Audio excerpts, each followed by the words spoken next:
DNA test के मुताबिक तुम्हारे पेट में जो बच्चा है वो मेरा नहीं है। आपकी वाइफ ने आपके खिलाफ शिकायत की है कि आप उन्हें चीट कर रहे हैं और एक लड़की को भरी बस में मोलेस्ट किया है आपने। क्या ये इल्जाम आप मानते हैं? मैं नहीं मानता योर ऑनर, मैं बेकसूर हूँ, लेकिन फिलहाल मेरे पास इसका कोई सबूत नहीं है। मुझे यकीन नहीं हो रहा कि ये लड़की मुझे बर्बाद करने पर तुली हुई है। तुम टेंशन मत लो, मैं तुम्हारे साथ कोर्ट चलूंगी। मैं गैलेक्सी ग्रुप की पूरी लीगल टीम इस केस पर लगा दूंगी। मैं सबूत के साथ कोर्ट पहुंचती हूँ। अगर उन्हें तुम्हें छूने की भी कोशिश की तो मैं उन्हें बर्बाद कर दूंगी। योर ऑनर, अगर डॉक्टर व्योम के पास कोई एविडेंस नहीं है तो मैं अपने विटनेस को बुलाने की इजाजत चाहती हूँ। इजाजत है।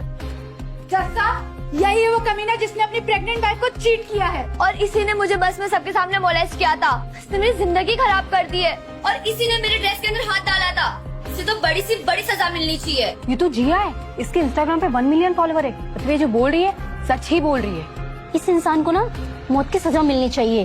क्या हुआ व्योम, अब क्यों बोलती बंद हो गई तुम्हारी? मैं तुमसे बहस नहीं करना चाहता, मैं सिर्फ जज साहब से एक सवाल करना चाहता हूँ। क्या हुआ अगर इनके लाए हुए सारे सबूत और गवाह झूठे निकले? क्या इन्हें सख्त से सख्त सजा मिलेगी? कानून कहता है अगर कोई किसी को फंसाने के लिए झूठे एविडेंस या झूठा गवाही देता है तो उसे जेल के साथ साथ भारी जुर्माना भी देना पड़ सकता है। सुना तुम लोगों ने? अभी भी वक्त है, सच बता दो, कहीं ऐसा ना हो बहुत देर हो जाए। जज साहब, ये लड़का, जज साहब, ये आपके सामने में गवाह को धमका रहा है। मैं तो सिर्फ ये बता रहा था कि झूठी गवाही पेश करने से क्या सजा मिल सकती है। आप लोग जो है इसको फॉलो कीजिए, लाइक कीजिए। क्या तुम कोर्ट को एक बार फिर से बताओगे कि उस दिन तुम्हारे साथ क्या हुआ था? या अपने झूठ में इतना उलझ गई हो कि सच क्या है तुम्हें याद ही नहीं? जज साहब, ये जो भी कह रही है वो सब झूठ था। उस दिन इसके साथ बस में ऐसा कुछ भी नहीं हुआ था। और अब मैं साक्षी को कटघरे में बुलाना चाहूंगा। साक्षी, भले ही अब तक हमारे बीच जो कुछ भी हो, आखिर अब भी हम पति पत्नी हैं। अगर तुम ये केस वापस ले लो तो मैं वादा करता हूँ मैं तुम्हें माफ कर दूंगा। इसमें कुछ तो है, ऐसे सिचुएशन में भी सब कुछ भूलने को तैयार है। जज साहब, मैं अभी भी वही चाहती हूँ। मैं चाहती हूँ कि ये मेरे पैर पकड़कर मुझसे माफी मांगे और अपना घर और गाड़ी मेरे नाम कर दे। हम दोनों की मिलाकर 3 प्रॉपर्टीज, 5 लाख की सेविंग है, एक कॉमन घर है सिटी सेंटर में और एक गाड़ी है। ये सब वो मेरे नाम कर दे। क्या एक पल के लिए भी तुम्हें कभी मुझसे प्यार था? वो कार मैंने अपने पैसे से खरीदी, घर मेरे माँ बाप ने, वो भी अपना गांव वाला घर बेचकर, जिसकी डाउन पेमेंट मैंने भरी। तुमने इन सब में क्या किया? क्या 1 रुपया भी भरा तुमने? तो तुम्हें ये सब क्यों मिलना चाहिए? क्योंकि शादी में गलती तुम्हारी है। मेरे पास एविडेंस है इस बात का कि मेरे हस्बैंड ने मुझ पर चीट किया है। ये मेरे हस्बैंड का फोन है। ये लड़कियों के स्कर्ट के नीचे से उनकी तस्वीरें खींचता था।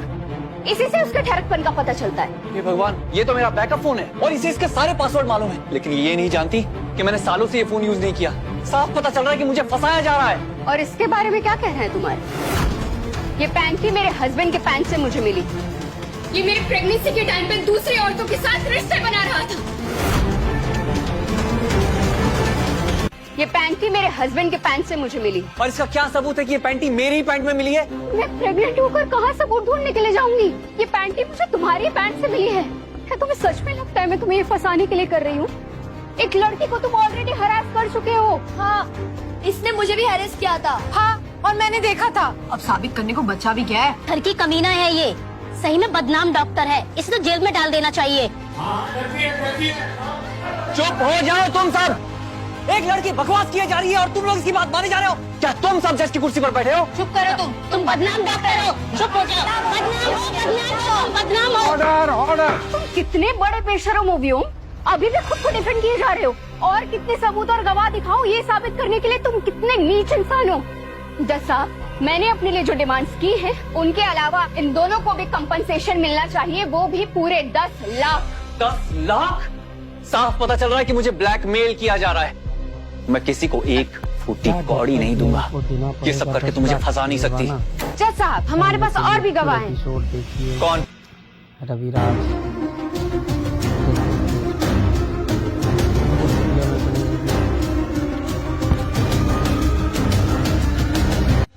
मैं डॉक्टर व्योम के हॉस्पिटल में नर्स हूँ और जब मैं इनके हॉस्पिटल में नौकरी मांगने गई थी तब इस इंसान ने मुझे नौकरी के बदले हैरेस किया था। ये क्या कह रही हो तुम? मैंने तुम्हें हैरेस किया? वो मैं ये नहीं ले सकती मैम। डॉक्टर व्योम मेरे गुरु हैं और उनको बदनाम करने के लिए मैं आपकी कोई मदद नहीं कर सकती। मैंने सुना है तुम्हारी माँ की तबीयत बहुत खराब है। इन पैसे से तुम उनका बेहतर इलाज कर पाओगे। रख लो इसे। मुझे माफ कर दीजिए डॉक्टर व्योम, लेकिन अपनी माँ की जान बचाने के लिए मुझे इन पैसों की बहुत जरूरत थी। तुमने मुझे हर रोज हैरेस किया है। जज सर ओवर टाइम के बहाने से ही हमेशा मुझे घर जाने पे रोक देते थे, फिर मौका देख के मुझे यहाँ वहाँ छूने लगते थे, फिर सब जब चले जाते थे तब ये अपने कैबिन में मुझे अकेले बुलाते थे। मैंने तुम्हें ओवरटाइम करने के लिए बोला? अरे पूरा डिपार्टमेंट ओवरटाइम कर रहा था, मैं खुद भी। और तुम्हें पता है क्यों?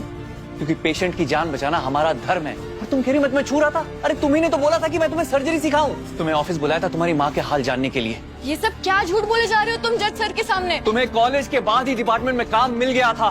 मैं तुम्हारी माँ की तबीयत के बारे में जानता था, तभी बाकी पेशेंट्स की कंप्लेन करने के बाद भी मैंने कभी तुम्हें फायर नहीं किया, बल्कि हमेशा तुम्हें सिखाने की कोशिश की। लेकिन अपने ही टीचर के खिलाफ झूठा इल्जाम लगाना, ये मैंने तुम्हें कभी नहीं सिखाया। देख लीजिए जज साहब कैसे इस लड़की को डरा रहा है ये। आपको कितनी बार बोला है कि बीच में मत बोलिए। अगर दोबारा आपने ऐसा किया तो आपके अगेंस्ट कंटेम्प्ट ऑफ कोर्ट का केस चलेगा और आपको जेल भेज दिया जाएगा। आप प्लीज इनसे आराम से बात कीजिए। लेकिन जज साहब, क्यों? मैं तो तुमसे सिर्फ अपने लिए और अपने होने वाले बच्चे के गुजारिश के लिए तो पैसे मांग रही हूँ। तुम इतना भड़क क्यों रहे हो? मैं तुम्हारी पत्नी हूँ, तुम्हारे होने वाले बच्चे की माँ हूँ। ये घर गाड़ी ये सब क्या बहुत ज्यादा है तुम्हारे लिए? 30 साल का हो गया है, नालायक कहीं का, अभी तक 1 करोड़ रुपया नहीं कमा पाया। मुझे तो यकीन नहीं होता कि मेरी बेटी ने इससे शादी की। व्योम मुझे पैसे दे दो और माफी मांग लो। अगर तुम्हारे पापा ये लाइव टेलीकास्ट देखेंगे तो कहीं। क्या तुमने पापा को बता दिया?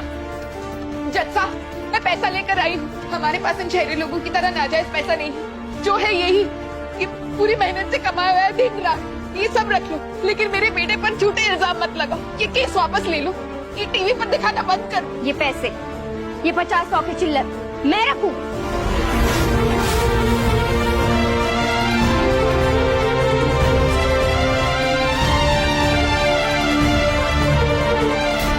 ये पैसे तेरे बेटे के पाप धोने के लिए काफी नहीं है। जितने पैसे हैं सब रख लो, ये भी रख लो, मेरे पास कुछ नहीं है, लेकिन भगवान के लिए मेरे बेटे को माफ कर दो। माँ क्या कर रही हूँ? कैसे पागल हो गई है क्या? ऑर्डर ऑर्डर, ये क्या तमाशा लगा रखा आप लोगों ने कोर्ट में? आप सब लोग अपनी अपनी जगह पर बैठिए, वरना आपके खिलाफ कानूनी कार्रवाई होगी। देखा देखा, तेरे बेटे को तो सजा होकर ही रहेगी। ये सारा पैसा वैसे भी मेरा ही है, लेकिन अब तेरे बेटे को मुझसे कोई नहीं बचा सकता। ऐसा है क्या?